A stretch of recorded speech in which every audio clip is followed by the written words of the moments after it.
Hi y'all, welcome to my channel. My name is Mieraye and I'm starting a YouTube channel. I want to watch through all the videos of me doing interviews on Hi Ho Kids for the company Cut. I love Cut, I love all their videos, I still watch them. If you watch any of the Truth or Drink videos on YouTube, the 100 people say this or that and all that stuff. And shout out to Cut and Hi Ho for always giving me these opportunities. First video, I was only a sophomore in high school and I'm a sophomore in college now. What? Okay, I'm gonna stop talking. Here's the first one. I don't know, I feel like in high school we're kind of like in a little bubble. We're like, oh, that's all happening in other places. It's not gonna happen in our city, but I think we just need to be more realistic about that and be like, well, we need to be safe because like it could happen here.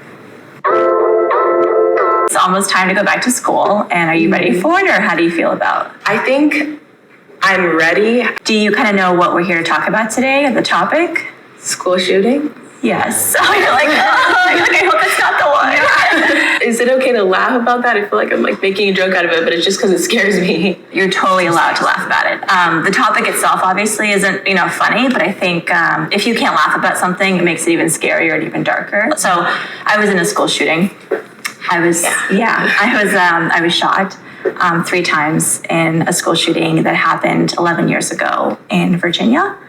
I don't know if you've ever heard about Virginia Tech. Mm-hmm. Yeah, so I'm 31, so I was 19 back then. Being 19 now and looking back on this, I can't imagine what you went through. So have you talked about school shootings with your parents or at school maybe? At school, I don't know if we would actually be that calm and be able to do it in an actual school shooting, but I also talked about it with my mom, and like my mom has a different thing where she's like, if you see something like that, I think you should just run. Mm-hmm. And we didn't have drills back then. We didn't even talk about it. That's why I'm really pro being honest and talking about it and asking your school, what are we doing? What's this drill about? Because that kind of pushes people to think creatively about planning. And I think the more questions and the more normal you make having that conversation is, the more people are likelier to be proactive and aware and do a better job and not having it happen in the first place. Yeah. In general, I don't want to freak you out. Schools are very safe places and it's super rare, but as you just said, it's possible. I don't know. I feel like in high school we're kind of like in a little bubble. We're like, oh, that's all happening in other places. It's not going to happen in our city, but I think we just need to be more realistic about that and be like, well, we need to be safe because like it could happen here. What do you think about arming teachers as a way to make the school safer? I think it's a little beyond what a teacher has signed up for. Like they're like, okay, I want to spend time with kids and I want to enlighten the next generation, right? But then they're given this extra job, like you need to carry this thing that could kill someone. That's scary.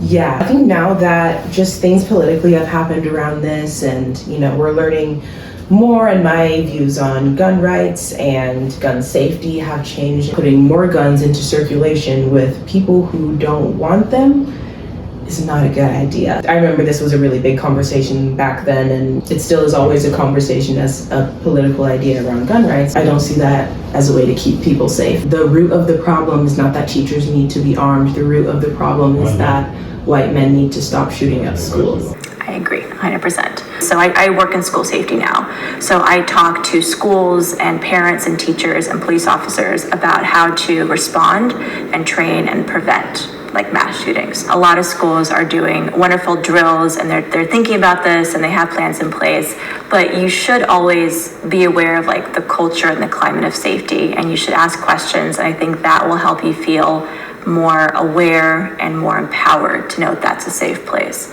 So I'll probably reach out to your school and just be like, hey, I live in Seattle. I think you should. That would be awesome. Thank you so much. Thank you so much. It was great to meet you. Yeah, nice to meet you too. Yes. Good luck next year. Thank you. Great job. Hi, I'm Kristina, and thank you for watching Kids Meet a School Shooting Survivor. To learn more about my experience and my foundation, please check for a link below. Bye. Yes, and I'll include the link too. Bye, Kristina. Go 15-year-old Mieraye. That was so much cooler back then. Oh, I forgot. I said I would go through the comments. Comment time. I always imagined that in a shooting I would play dead, but then my dad showed me this video. It was a surveillance video of a halfway of a hallway, I think they meant, and a flight of stairs in a school. A man runs down the hallway and bounds up the stairs. It's only a few seconds long, but then he turned to me and said this happened during a school shooting. This is the principal in his final moments. But he stopped a school shooter. He sacrificed himself for those kids. That inspired me, and I like to believe that in a shooting, I would try to protect others. I mean, that's moving. That is how you know there's still good in the world. This is a legit question I'm curious about. Do people realize that the shooter might have gone to school so they know the drills and where to look for kids and teachers? Again, the problem is not the drills or the schools or the teachers or the kids. The problem is guns and letting people who shouldn't have them have access to them. Just on Friday, there was almost a shooting at my school. A kid brought a gun and a list of people who made fun of him. He pulled the gun out during a pep rally. I saw it. The teachers were able to take him away before anything happened, but then the school principal told the news and all of our parents that it was just a rumor and nothing happened, but I saw what I saw. Actually, Kristina said that in the video. She's like, these schools are genuinely concerned about their own image and about accountability to the extent where it actually puts people in danger. September 27th, 2018. Okay. Oh, by the way, before these videos, we didn't know who we were meeting. So that's why they do that at the beginning of the video. You kind of just get there and you're on your toes like this, which makes it even better. We're gonna pause and do McDonald's haul. McDonald's haul. Medium Coke. Straw. Hi, I'm doing a McDonald's haul. What? A McDonald's haul. Oh yeah, he does my photo shoots for me and I pay him in getting him Five Guys. 20 minutes, right? 20 minutes a meal. 15 minutes. 20. No, you're changing it. It was not 15 minutes before. Alright, so I'm doing nothing. Done. And you may not have that. I haven't even taken a sip. What was the most shocking thing in America? Like, what was different? Schools are different. Here, you guys don't get beaten. Back in country, you do something, you get whooped. Wait, really? Not laughing.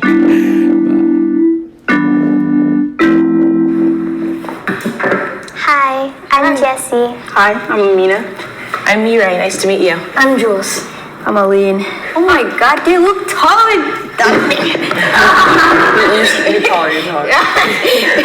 So do you guys have any question about me? Where do you come from? I come from DRC. Democratic Republic of the Congo. Oh wow, how do you know that? That's in Africa, right? Yeah, it's in Africa. Are you a refugee? Yes, I'm a refugee. What is that? It's a person who was forced to leave their country because of war. That's not cool.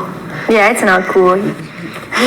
Yeah, I can't relate to that, but It's so tall. wow, that's really hard. So, like, why is there a war in the DRC? There's a war because one of the cultures is trying to take over the whole country. It's a war between people that speak different languages. What was it like? Like, how old were you? I was 11 years old. What were some of the things that you saw in Congo during the war? Houses that were burnt. It's a lot of noise. Heat. A lot of people getting killed. Wow, it must have been really scary. Was it hard to leave Congo? It was hard for me because I was there by myself. My mom left me with my dad. She ran away with my other two young siblings. When there's a war, your parents go their own way and you go your own way. They're just running for their safety, and I didn't know where she was. I didn't know anything about where she was going. So me and my dad stayed in Congo trying to figure out where to go, where it's safe. So when my daddy got killed, when he got shot, I had to figure out where to go by myself. Oh, Yeah. I don't have a dad either. He had cancer right here. He died before they could do the transplant. So How long ago? it was like when I was about 16 months old, I think so. So you didn't get to see him? No, not really. How did you leave the country? Did you go a different country or I had to walk. I didn't know where I was going. I just went straight. Did you ask people for directions? There were nobody to ask for directions. If I would see somebody, I'll go to hide because I think they're the bad people, How long did it take you to walk? At least 3 months. Wow. In the middle of the night, I would just sleep in the dead bodies, and then if I heard any bomb, I I would just lay down in the dead bodies.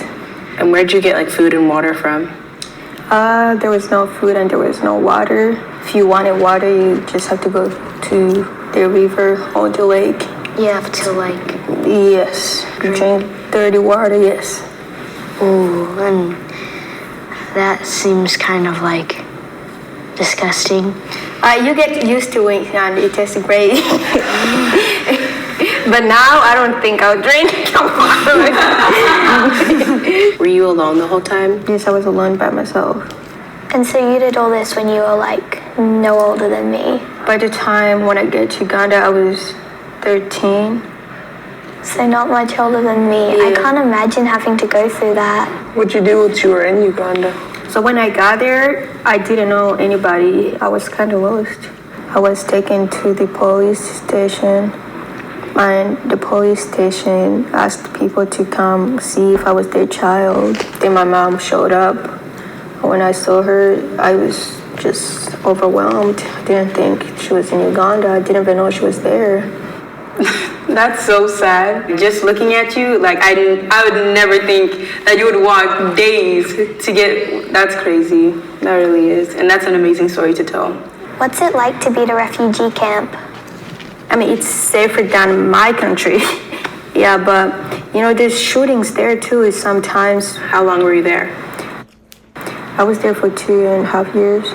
Does everyone at the refugee camp come to America, or do they? Oh, some people don't get a chance. Oh. Some people, you know, you go through a lot of interviews, and if you mix something, they decline your process. You don't get. Yeah, a lot of people didn't get that chance to come here. Do you like it here? Why? Wait. Yeah, a lot of people.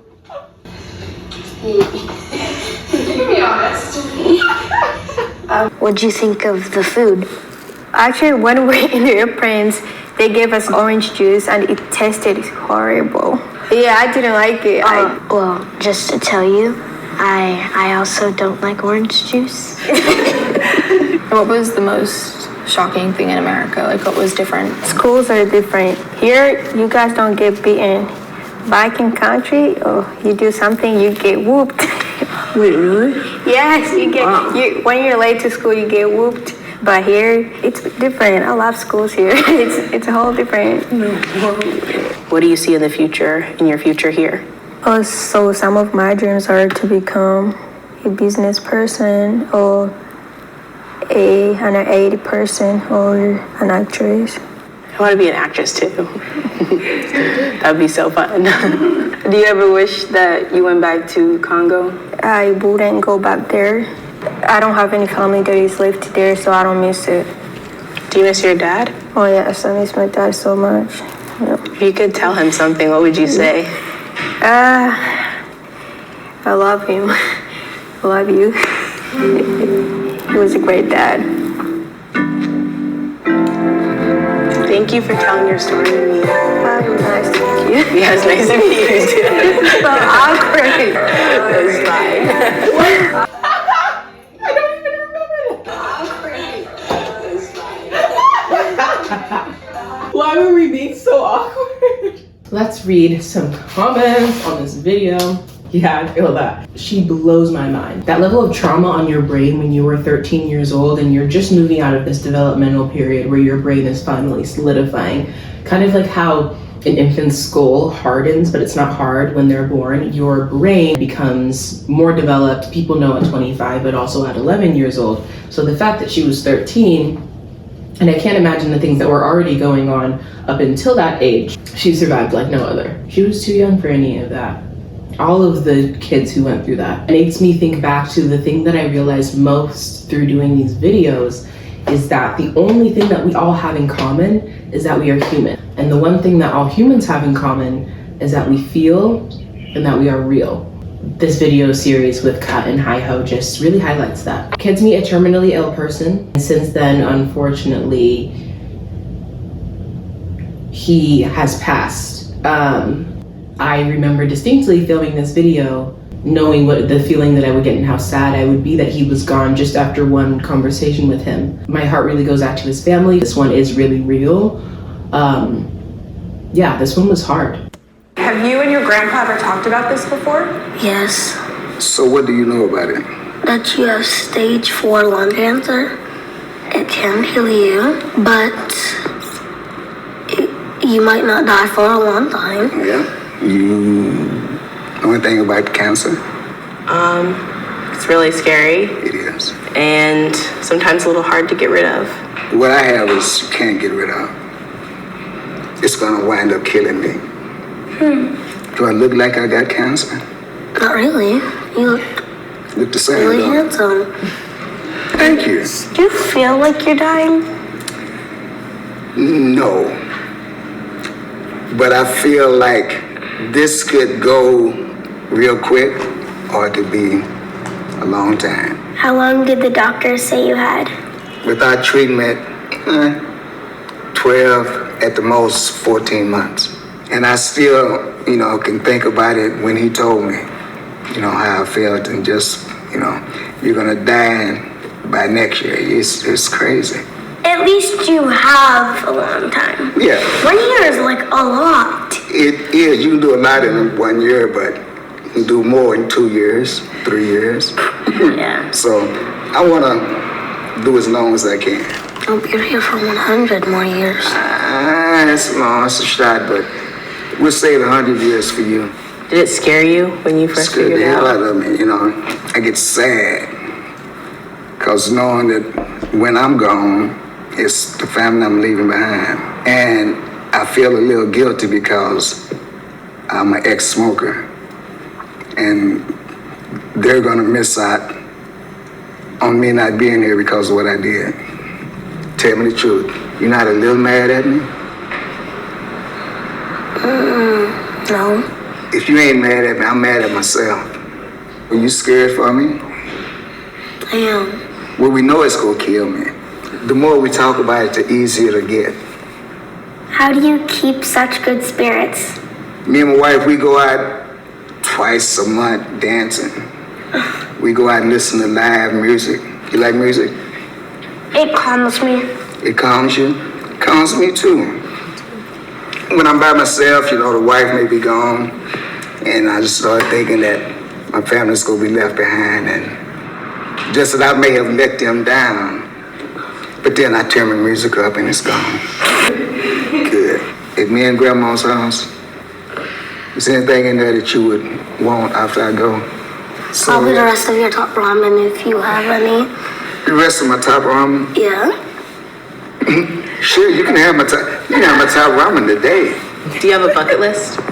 I'll ask my grandkids, what you want to do. We do little things that with them that they'll remember. So I guess that's really my bucket list. So when I do go, what are you gonna miss about me?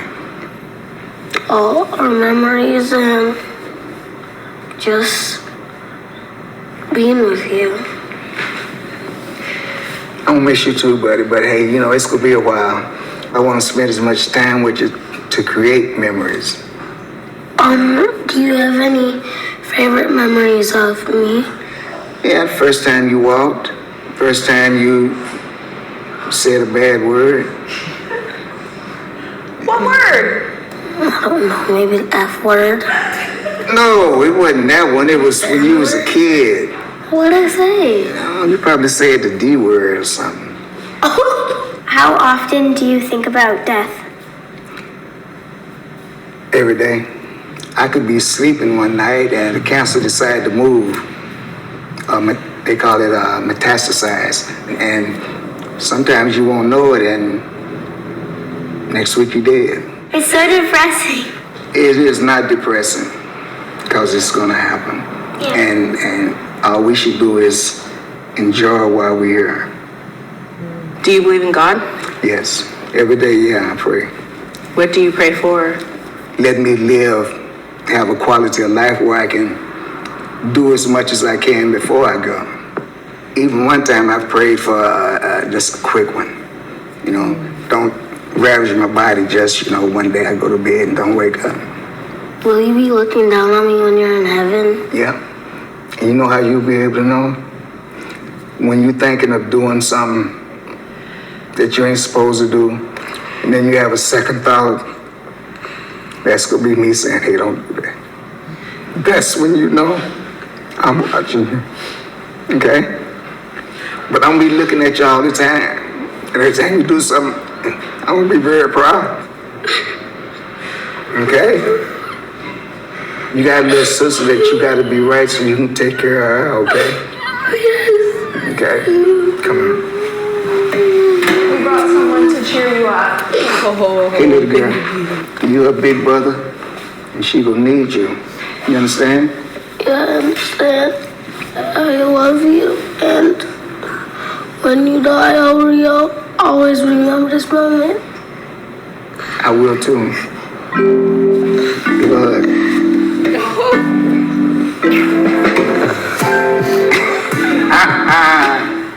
No, you go out. I'll come get you. All right, buddy, I love you. I love you. Love you, mama. No, you go out. I'll come get you. All right. Well, that is a good closing point, you guys. I think it's beautiful how people's names can be lived on through these videos, their stories. Telling your story is a super powerful thing. I want to tell some more of my stories. Thank you for watching.